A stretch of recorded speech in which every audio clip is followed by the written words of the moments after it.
জুলাই গণঅভ্যুত্থানের 2 বছর হয়েছে। আমরা জুলাই গণঅভ্যুত্থানের পরবর্তী সময় বলেছিলাম জুলাই গণহত্যার বিচার সংস্কারের মাধ্যমে আমরা একটা বৈষম্যহীন গণতান্ত্রিক নতুন বাংলাদেশ করতে চাই। সেই বাংলাদেশ আমরা আকাঙ্ক্ষিত বাংলাদেশ আমরা এখনো পাইনি।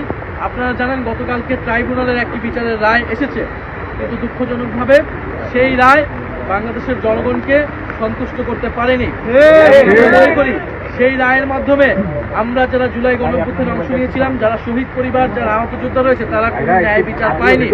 হাসানুল হক ইনু, যিনি জাসদের সভাপতি ছিলেন, যিনি আওয়ামী লীগের সহযোগী যেই অ্যালায়েন্স ছিল সেটার অংশ ছিলেন, তিনি কিন্তু জুলাই গণঅভ্যুত্থানে প্রত্যক্ষভাবে গণহত্যায় মদত জুগিয়েছিলেন।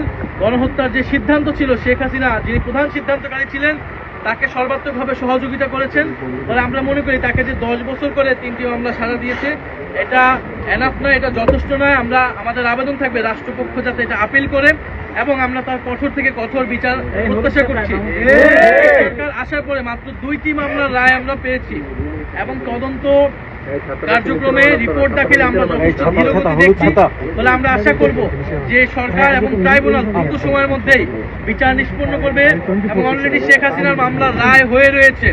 আমরা আশা করব যে শেখ হাসিনাকে সহ জুলাই গণহত্যাকারী এবং ওসমান হাদির হত্যাকারী যারা ভারতে পালিয়ে রয়েছে, তাদেরকে দেশে এনে বিচারে কাঠগড়ে দাঁড় করানো হবে, এবং শেখ হাসিনার ফাঁসির রায় সেটি কার্যকর করা হবে।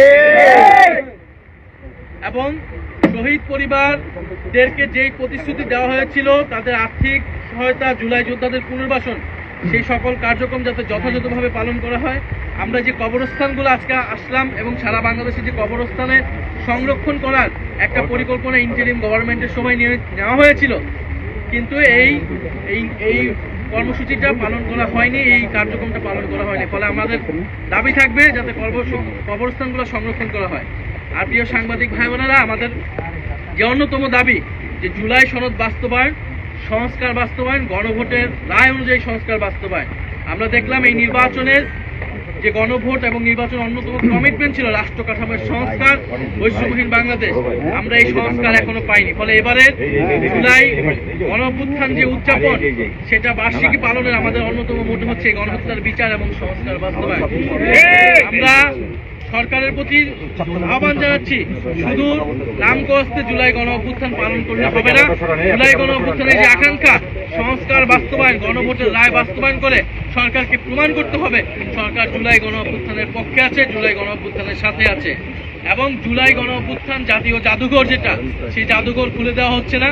5ই আগস্টের মধ্যে জুলাই জাতীয় জাদুঘর খুলে দিতে হবে, না হলে জনগণ নিজেরাই সেই জাদুঘর কিন্তু খুলে নেবে এবং নিজেরাই সেই জাদুঘরে যাওয়ার ব্যবস্থা করবে।